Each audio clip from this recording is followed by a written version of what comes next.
very much to the audience debaters. We only have 2 slots for audience debaters. I do apologize. We have to now proceed to the summing up speech of the debate. As by tradition, on Oxford debate, the opposition goes first. So we would like to call Mr. Terence into the podium and present and end the case from side opposition. Hear, hear.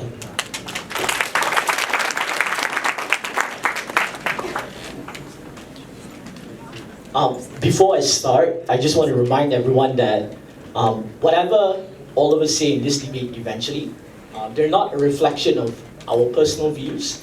Some of us have to defend things that they probably don't believe in. I'm not saying me specifically, but there are people I think that we just need to respect how they deliver their arguments, rather than just evaluating the side that they were defending at that moment. With that, I think there are 3 questions in this debate, eventually. First of all, what are the moral and historical reasons why this rise actually happened? Number 2, what are the practical reasons that this happens, or why it is a pragmatic move on the part of Sarawakians? And thirdly, I think we eventually need to settle this. What exactly is Sarawak nationalism? So first of all, I don't think side government sort of like engage on this part about the philosophical side of things.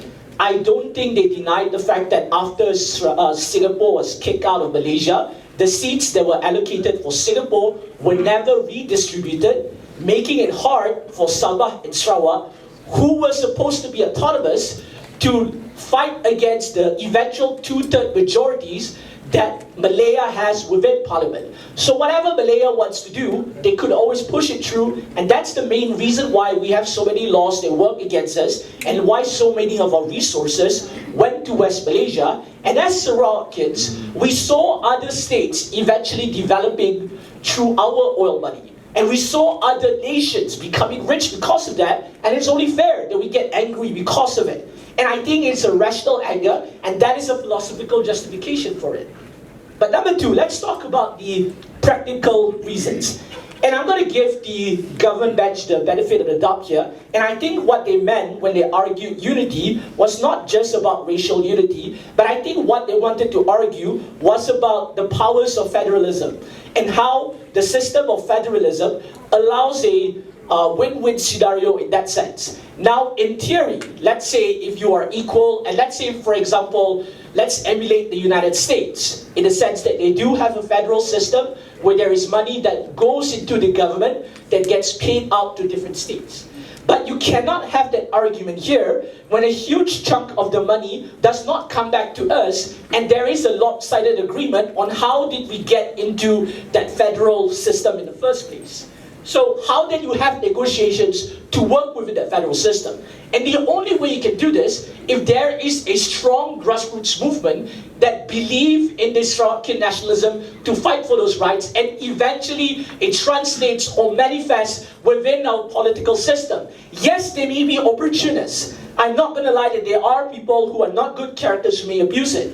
But there is a legitimate demand on the ground, and there is a philosophical reason why it's wrong. And we cannot deny other people who might see this as a ladder for them to climb up within the political ranks at the end of the day.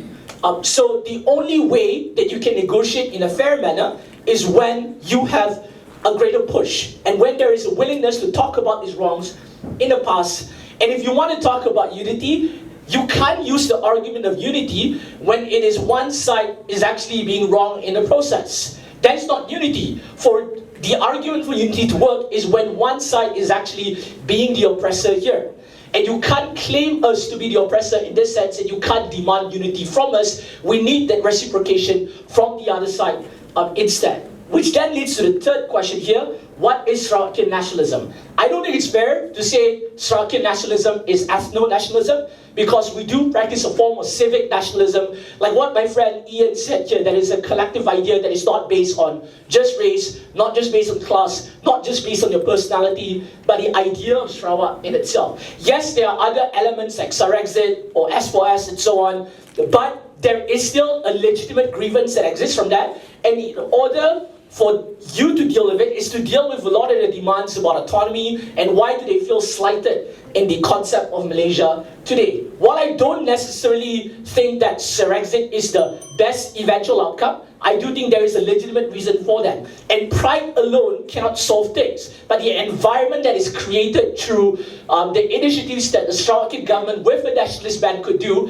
is the reason why that pride can translate into things like Petros, Sarawak Pay, and all these other forms of ingenuity. And with that, please vote in the rise of Sarawakian nationalism. Thank you.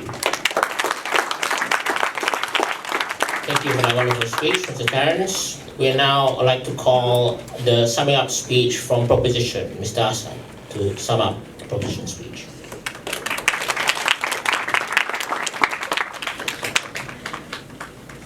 When Ian says that we have no other identity to align ourselves with if it isn't being Sarawakian, I'm thinking, but there is, right? And that is being Malaysian. It's literally the last word in our address. It's the nationality that we fill in forms. It's the identity that we all hold truly to ourselves. So that is what comes first before being any kind of Penang-ite, Sarawakian, KL, whatever it may be, right? And I think that is the priority in this, like what side proposition is prioritizing in this debate, the importance of that identity. Because every time you say that no, it is a Sarawakian problem, that no, it's a Sabahan problem, that no, it's a Penang problem, or whatever state problem that may be, it shifts accountability away from those in power to deal with those problems, to find solutions to those problems. Because a Sarawakian problem is a Malaysian problem. Every struggle, suffering, plight that Sarawakians go through should be held accountable and should be managed by those in power.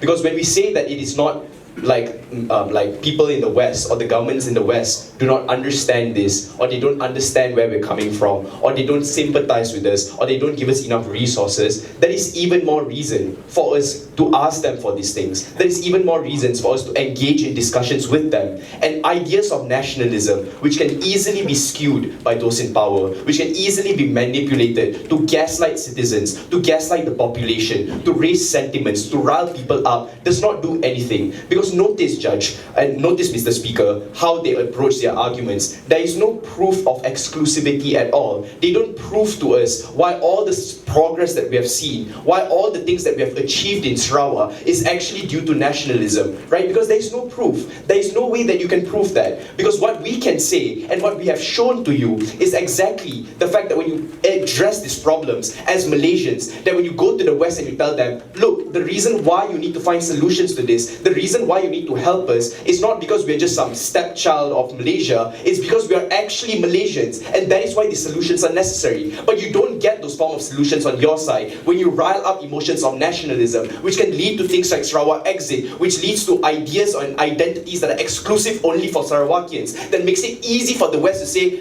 they don't want to be part of us, why do we have to contribute then? Those are the ideas and those are the scapegoats that you allow to take place on your side. Two issues then. Number one, on a principle ground. They said that we are just reciprocating whatever that the West gave us. So if the West doesn't give us anything, why should we align ourselves with a more national identity as opposed to a Sarawakian one? But here's where we push to you the idea of decolonization. We told you that the reason this agreement was signed in the first place was to go against colonization, was to break away from our colonial masters and to progress as a country. But the point at which you don't do this just brings back all the historical grievances that we would like, all the historical grievances of the past, right? The reasons why we were treated horribly by colonizers, the reasons of why we, like Sarawak, gets unequal treatment in the first place and does not go for solutions. But secondly then, let's do a comparison of harms and benefits.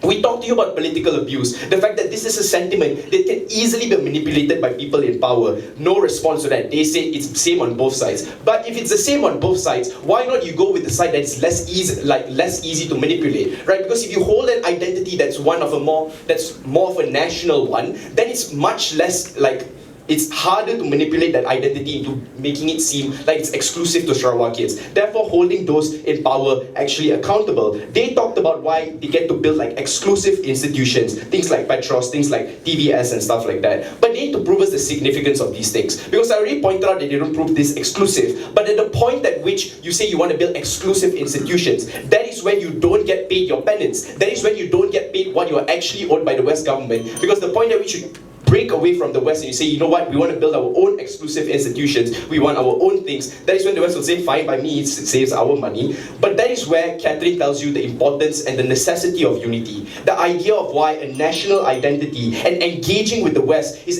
what will able to forward discussions, is actually what will be able to help us find the solutions that are necessary to problems. Because these are not just Sarawakian problems, these are Malaysian problems. So proud. Thank you, Mr. Ahsan, for that wonderful speech. Thank you very much. Here, here.